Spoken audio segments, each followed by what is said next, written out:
All right, we are going to get started. Thank you all for joining us. Welcome. While people are still coming in, I'll go over some housekeeping items. Please make sure to mute your lines. We'll have time for question and answers at the end. You can type a question in the chat box at the right-hand side of your screen. Please close any other applications or windows that you're not using to conserve bandwidth. And the webinar will be recorded and uploaded to our website next week. I am excited to introduce our presenter. Dr. Maria Flowers has worked in the healthcare industry for over 20 years in various roles across the care continuum. Maria has earned a doctorate from the University of Southern California Rosser School of Education and Organizational Change and Leadership.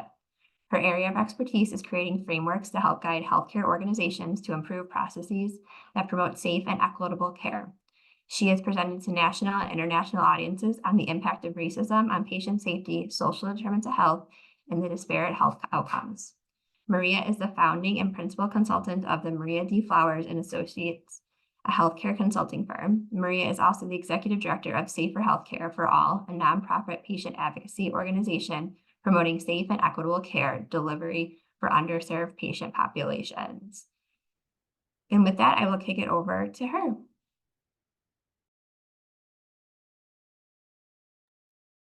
Well, hello, everyone, and thank you, Claire, for the warm introduction.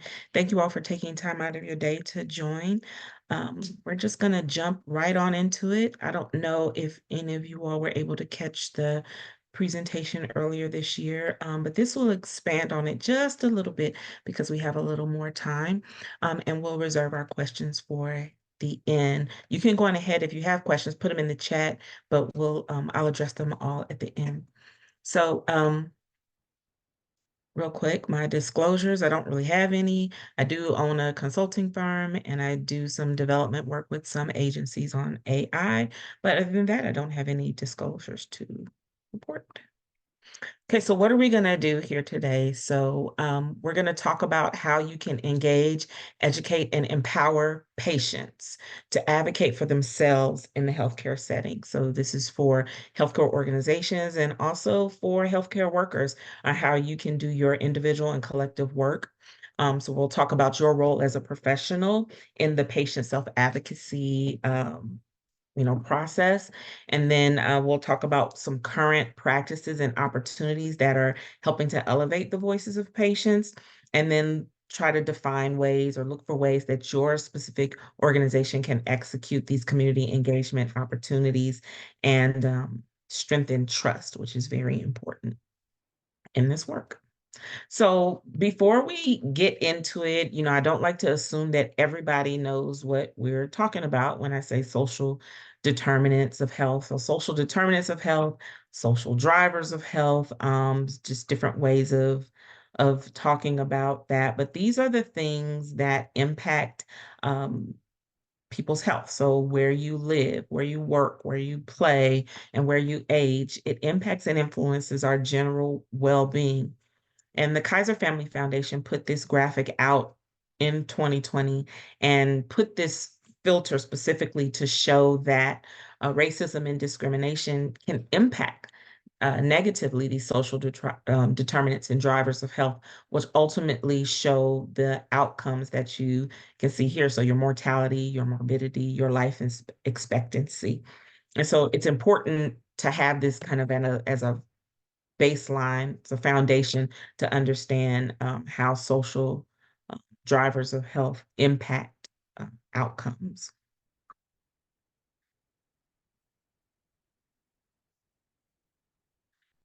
So late last year, very late last year, the United States Department of Health and Human Services released a playbook for social determinants of health. So this is a playbook that organizations could use to understand social determinants of health and develop approaches to combat the negative impacts of social determinants of health. And so it's kind of a complicated drawing, actually, in my opinion, but basically what it's showing is these fish swimming upstream and downstream, and it's showing kind of the whole healthcare ecosystem and how it works together or how it should work together to find solutions for social determinants of health. The main thing for you to understand here is that there are community needs and then there's individual needs, and the approaches are a whole of government approach. It's cross-sector, so it's not just the healthcare institution, but it's also community organizations, it's also education, financial institutions, all of these different industries and avenues.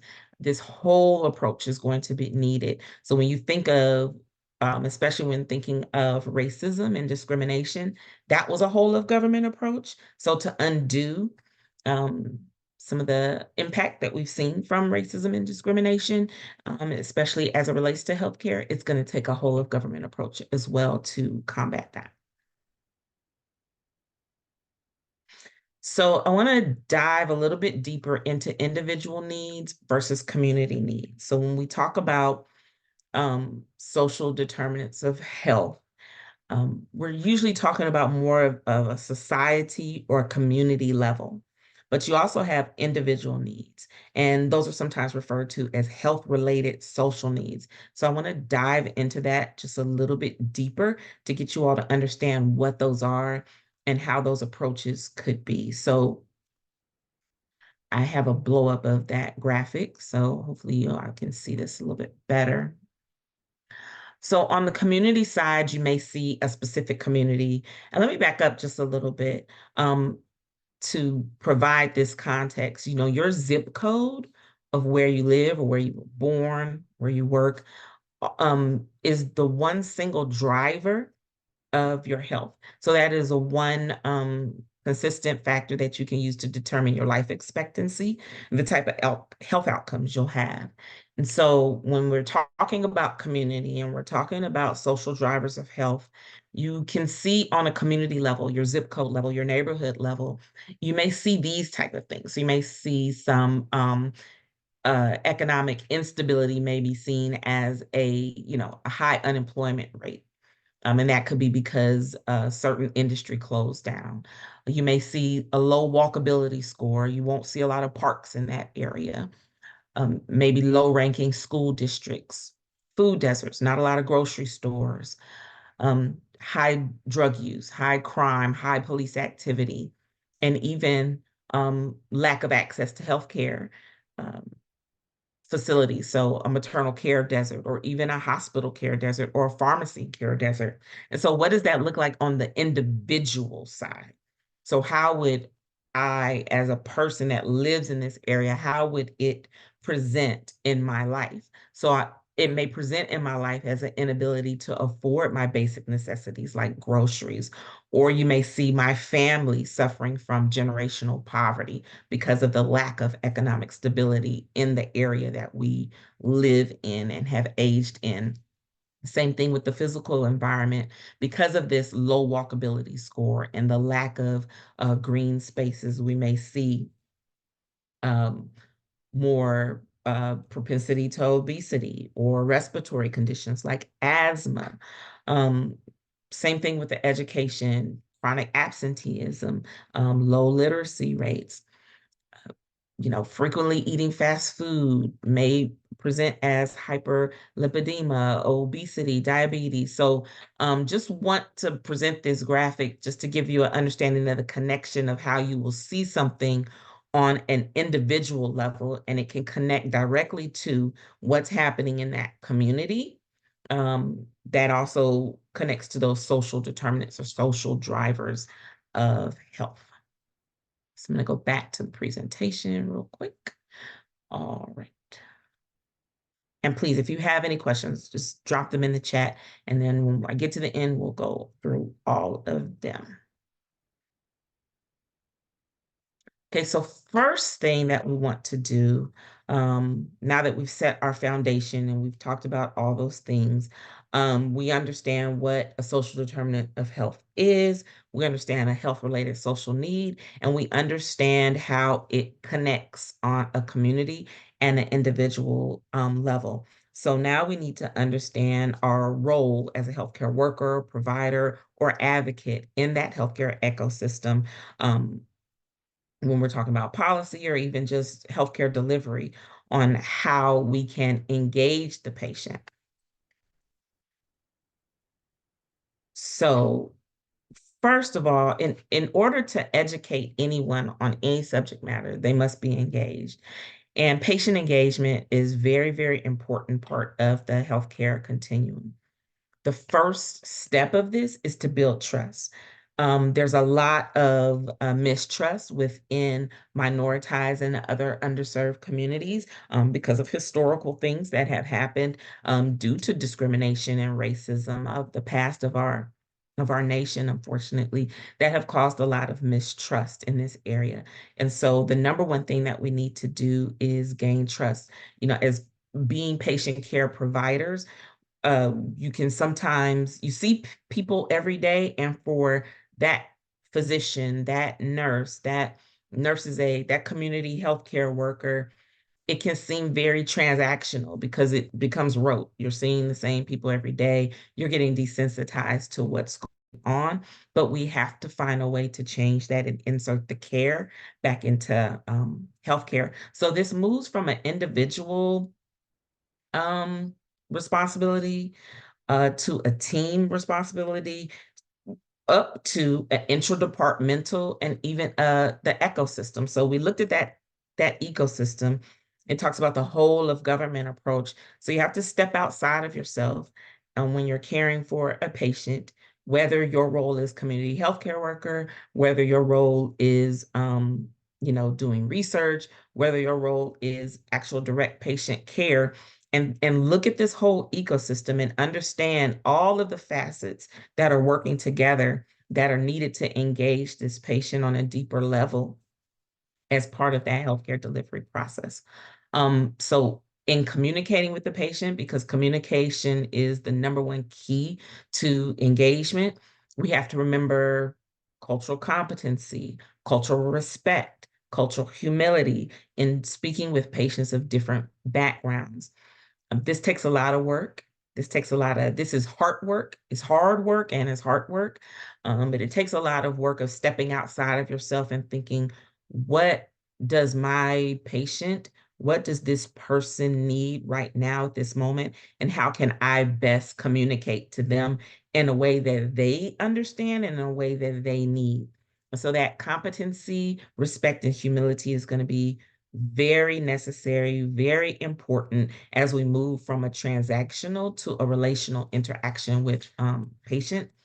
And so when we think about, if you've been in healthcare for a while, you think about some of the patient-centered care models that we've had, the patient-centered medical home, the PCMH, patient care first, which is an ACO model, and then also a lot of the other care coordination models.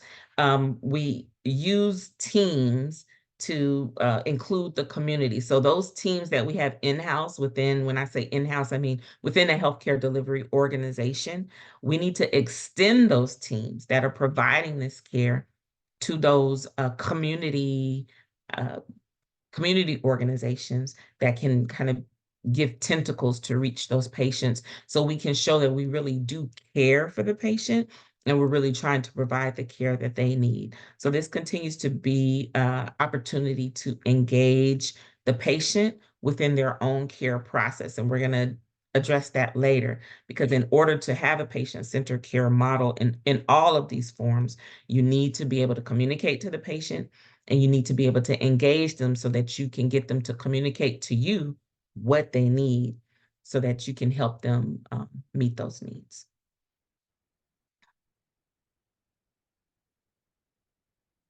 So now in educating the patient, uh, we know that patient engagement is very hard, and it's much harder to do than it is to say. And so that's why education is going to be of great importance.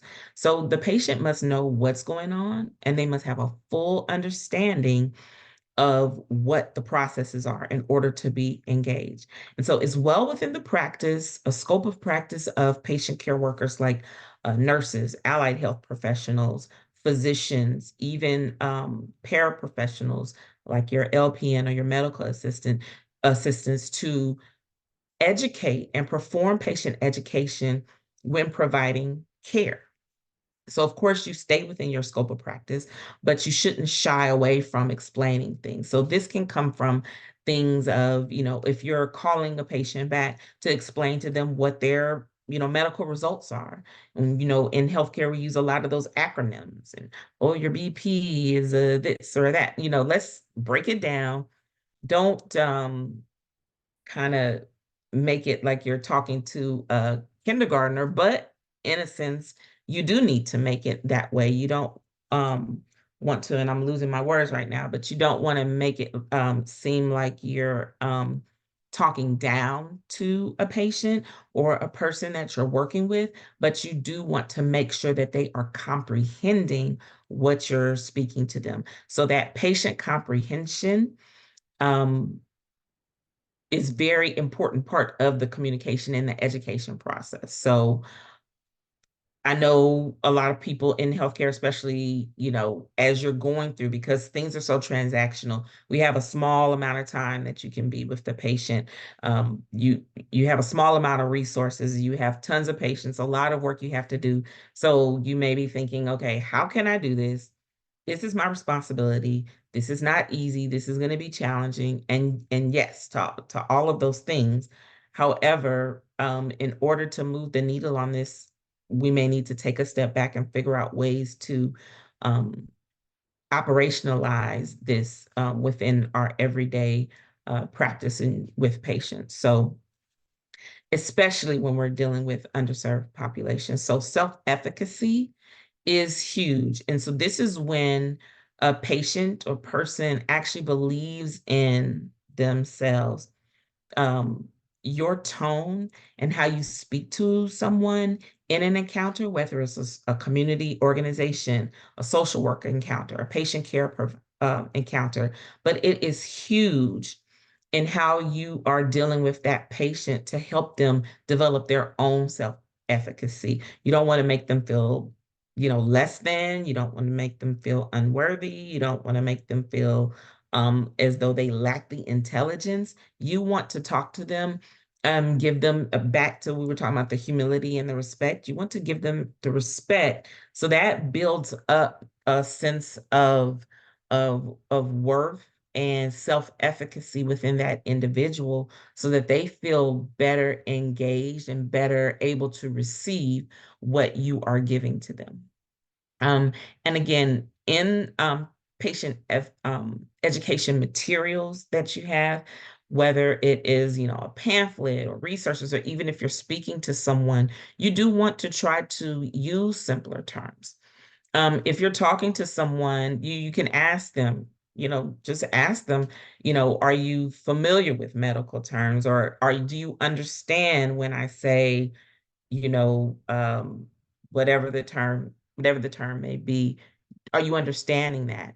Most guidelines say that the subject matter is consumable if you use around a sixth grade level as a good guideline. But Flesh Kincaid, the Fry formula, and SMOG frameworks are different things that you can use to apply to any um, reading materials that you would provide to patients, but it's also a good guide to use in how you are speaking to someone to make sure that you're conveying the right information so that they can retain it. Because in education is the retention of the information that's being presented and also the ability to apply it and also to teach it to someone else.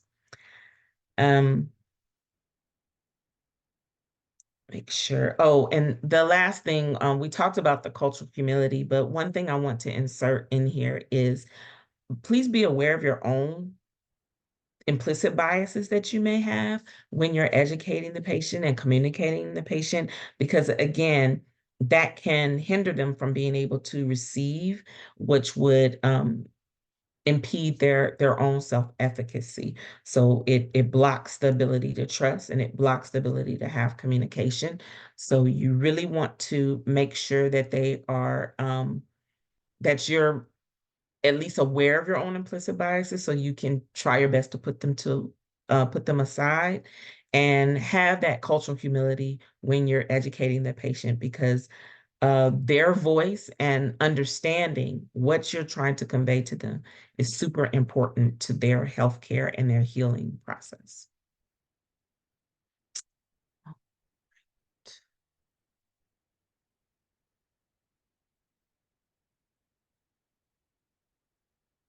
I think this slide got kind of out of sync, so I'm going to skip over it real quick. Okay, so the empowering the patient. So it's important to empower the patient. So we've educated the patient, we have engaged the patient, and now it's time to empower them. And so this is the ultimate goal in the patient education process for really any subject matter. When you're speaking with a patient, you want them to feel empowered because ultimately they are the consumer. They are your customer, if you will. If it's whether it's research, whether it's a community organization, community resources, and whether it's direct patient care. And I think sometimes as providers, as healthcare providers or healthcare workers, healthcare administrators, we forget that the patient is the consumer and not the organization, because the organization is, collecting the money and there's all these other players, the payers, the government, policies, all these things. But the patient is the ultimate customer. And so it is the ultimate goal to make sure that they are empowered. Their experience is good. So remember that ecosystem. Empowerment can come by just informing. So with that ecosystem, with that whole of government approach, having them understand and know what's available to them, what tools and resources are available. And make sure you are providing support versus help. You want to help the patient and support the patient in making educated and informed decisions about their own healthcare. The healthcare conversation with a practitioner, even in research, even a community, you need to make sure that that person has the information that they need so that they can make a decision on the type of healthcare that they want, and understand that there may be some times that their opinion may go against what you want, or what you are prescribing as a physician or as a practitioner. Sometimes it may be a good idea, sometimes it's not, but ultimately it's their decision. So, um, let's see. So local resources. So let me go back. So local resources are important.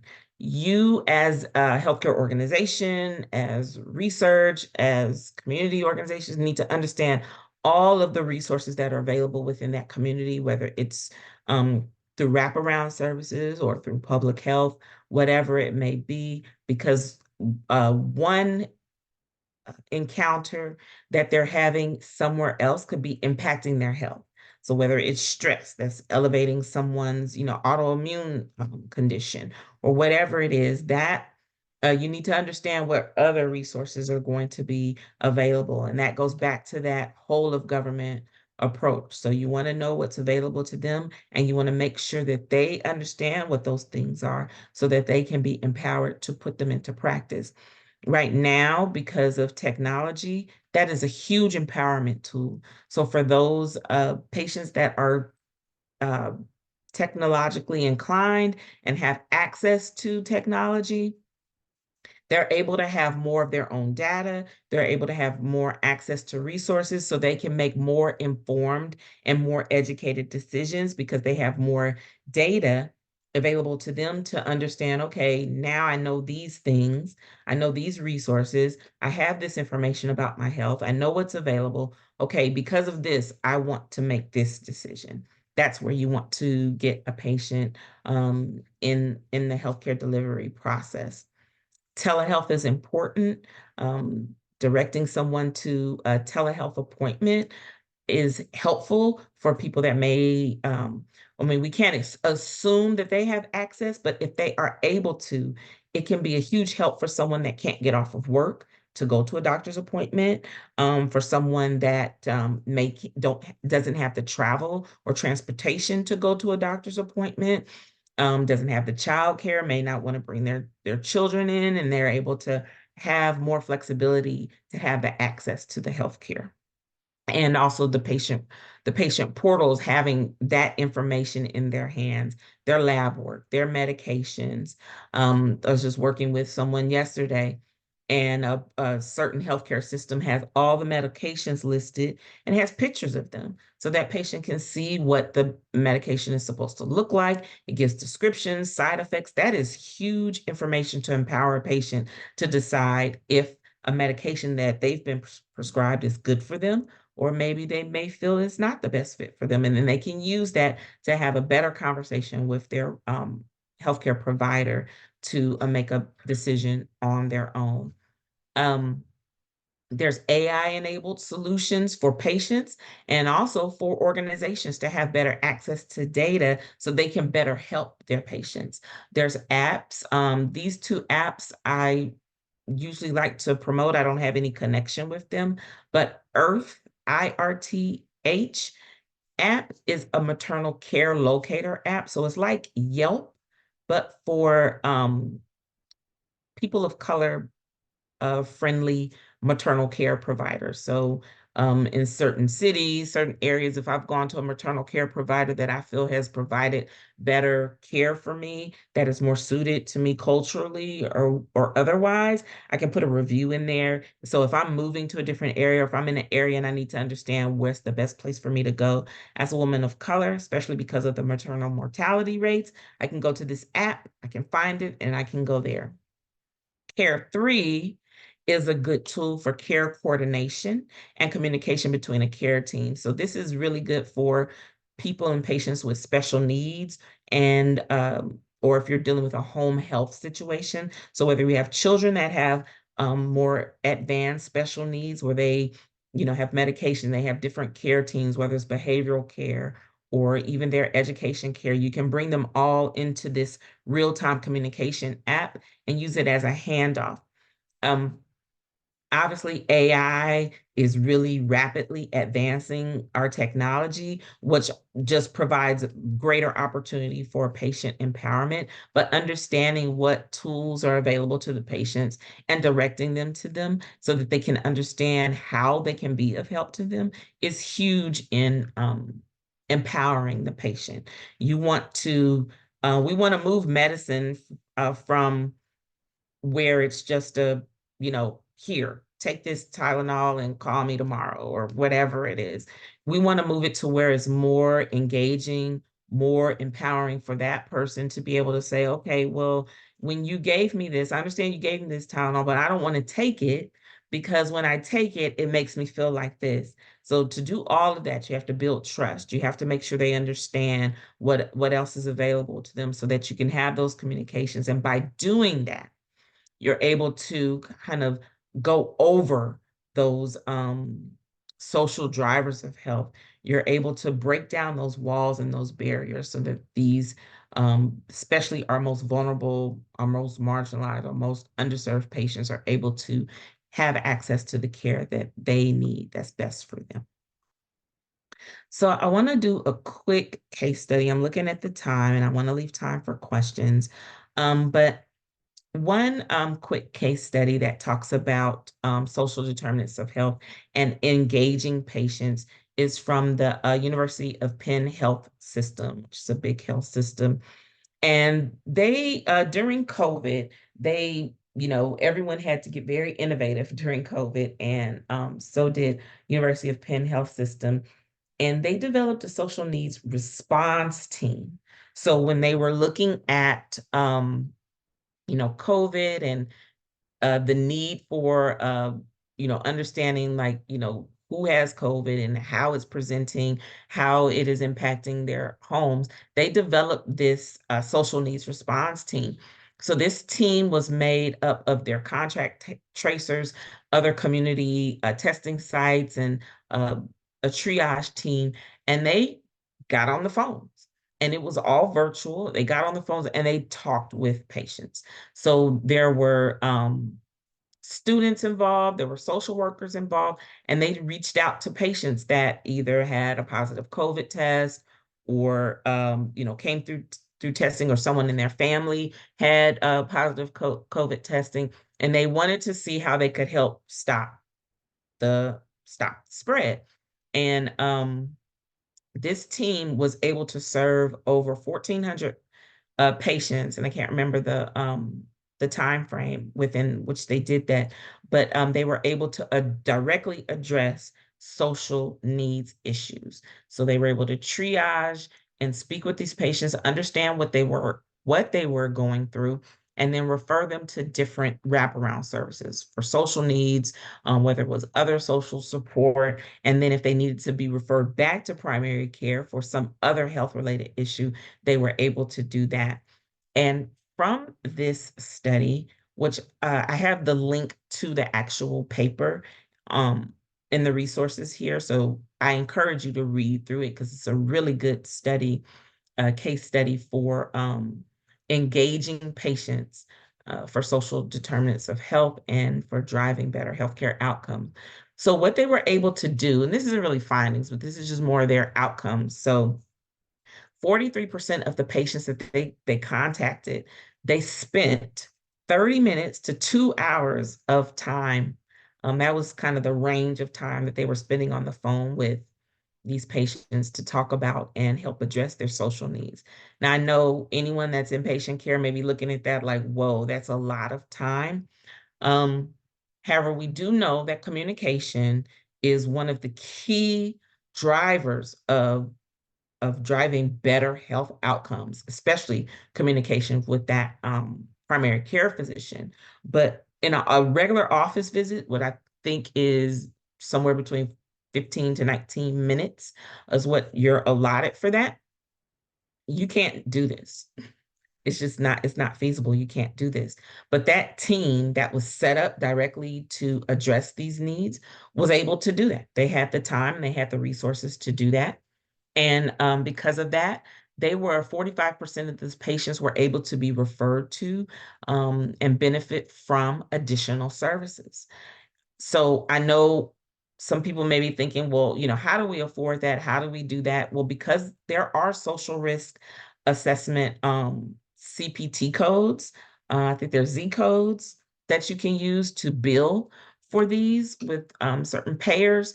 And so there is if you have to have a financial model for it or some way of driving some type of revenue to cover these resources, this is something that can be looked at and tracked. I don't think the paper addressed exactly how much was earned from this, but this is just an example of an approach that was used by this organization where they were able to educate, engage, and empower these patients for greater safe and equitable care for their social determinants of health matters. So again, please read that paper. I encourage you to do so and see if this is something that can be adopted in your own organization, whatever path you're on, whether it's community or research, academic, or regular healthcare delivery. Another one that I want to talk about because it addresses I guess, organizational approach to engaging patients or understanding who do we engage or how do we engage if you need to look at it at a macro level to drive down into what part of our service areas are going to best fit for this. There was another study that was done, and this is more related to data, the ED use in Baltimore. So there was a program that was providing, care to patients in Baltimore, and they found that certain patients in that population, they were unable to decrease their ED visits for those patients, and they were trying to figure out why do we have such a high ED use in this area. So they used some AI augmented data to look at social data with their medical clinical program data to understand how these social issues impacted that ED. So again, when you're looking at data, because we're talking about social determinants of health, we're talking about this whole of government approach. You have to step outside of your traditional healthcare data, which in a facility could just be this here. your EHR, your lab data, patient surveys and assessment claims, pharmacy claims. You need to extend out to other data options. And that's where that AI enablement comes to be able to overlay all of these data points, data elements. But you also want to look at this non-traditional healthcare data as well.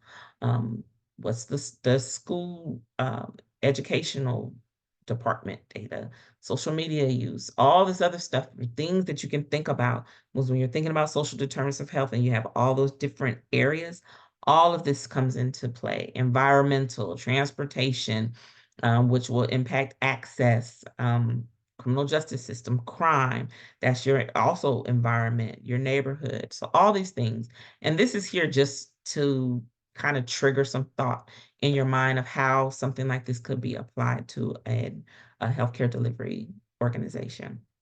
So in this particular case study, they found that the high emergency department use was from those from African American Medicare patients in that area. And so that the areas with larger concentrations of African Americans had twice the emergency department visits of those with lower concentrations. And then it was linked to transportation, having transportation to work. And it was also linked to education levels. So not using this data to target. However, when you're thinking about engaging patients, it's showing these are the most vulnerable patients in these areas that may need and may benefit from understanding what additional resources are available. These are the people that you need to try to engage and empower a bit more. So when they looked at this at a surface level, they were thinking, okay, there's just a lot of EDUs. But when they drilled down into the data, they were able to see, oh, wait a minute, there's a transportation issue, there's an education issue. So that then tells you, okay, I need to maybe our, our literature that we provide needs to be tailored a bit more to help this patient. And we're talking about community and a social level, right? Maybe we need to understand what transportation options we have available at our facility so that we can increase access so that we can drive down this emergency department use spend. So just a little food for thought for you all. So this concludes the actual talk portion. And at this point, we are going to open up for some questions and some further discussion. So I'm going to pull this off of here, stop the share so I can see everyone, see if there's anything in the chat that might have come across. And so I don't see any questions, but if you have any questions or if you have any comments, feel free to come off of your mute and you can ask them now.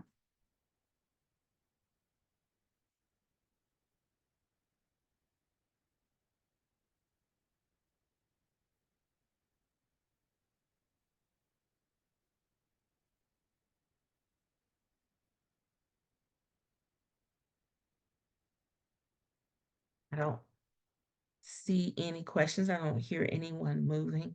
I'll give it a couple more minutes, but if there aren't any, that would conclude our webinar for today.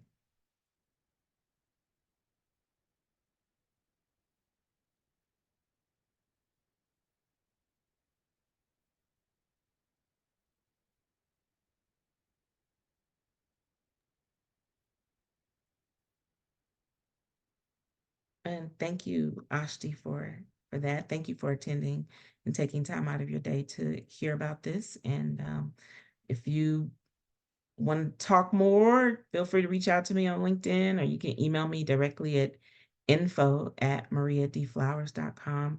I love to continue the conversation. I love to hear more thoughts and more ideas about how we can help promote safe and equitable care for our most vulnerable patients. So thank you for whatever individual work you all are doing and for your interest. Thank you so much for presenting today. Thank you for having me, Claire. I appreciate it. We appreciate it. We will have a recording posted with, like I said, by next week, and I'll send it out to everyone that registered as well. And thank you so much for sharing everything today. All right, thank you, and everyone enjoy the rest of your time. Thank you.